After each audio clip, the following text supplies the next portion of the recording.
சொல்லுங்க. இந்த போனு நீங்க வச்சிருங்க. ஆமாங்க, நான் இந்த போனுக்கு சொந்தக்கார தானே நீங்க? ஆமா. உங்களுக்கு தான் நான் தான் ஃபோன் பண்ணேன். ஆமா. காலையில இருந்து எடுக்கல, ஒரு வேலையா இருந்தேன். சரி, எனக்கு தேவை இந்த போனு 4 செல் தானே? ஆமா, 4 செல்லு. ஒரே இடத்துல 4 செல்லு நான் தான் எடுத்தேன். உங்க யாருக்கும் எந்த டிஸ்டர்ப் இது இல்ல பண்ண நானே எடுத்துன்னு வந்துட்டேன். நான் திட்டு பையனா சரி, சூழ்நிலைக்காரமா ஆயிட்டேன். என்ன பண்றது? இன்னைக்கே காசு வேணும் எனக்கு. காசு கொடுக்குறீங்களா? நான் செல்ல ஒப்படைச்சிடறேன். சரி, காசு கொடுக்குறேன். எவ்வளவு வேணும்? செல்லு நீங்க கடையில திரும்ப புதுசா எடுக்க போனா ஒரு செல்லு நீங்க எவ்வளவு ரேட்டு போட்டு எடுத்தீங்களோ அவ்வளவு இருக்கும். அதே ரேட்டு தான் மறுபடியும் போட்டு எடுக்கணும் நீங்க. கட்டுதானே? ஆமா ஆமா ஆமா. எனக்கு பணம் கொடுக்கணும். ஓகேவா? சரி சரி சரி. அவசரப்பட்டு இந்த போலீஸுக்கு மட்டும் போய் கம்ப்ளைண்ட் பண்றாதீங்க. பண்ணாலும் பிரயோஜனம் இல்ல. நீங்க என்ன புடிச்சு அடிச்சு அவங்க கிட்ட ஒப்படைச்சா கூட ஒரு பிரயோஜனம் கிடையாது.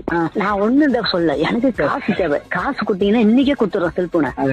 சரி, இப்ப செல்போன் உங்களுக்கு வேணுமா வேணாமா? செல்போன் வேணும் தாங்க பேசிட்டு இருக்கேன். அப்ப காசு கொடுங்க. இப்பயும் இன்னைக்கு விடியறதுக்குள்ள ஒப்படைச்சிடறேன். இவன் வேற என்னை ரொம்ப டார்ச்சர் பண்றான்டா.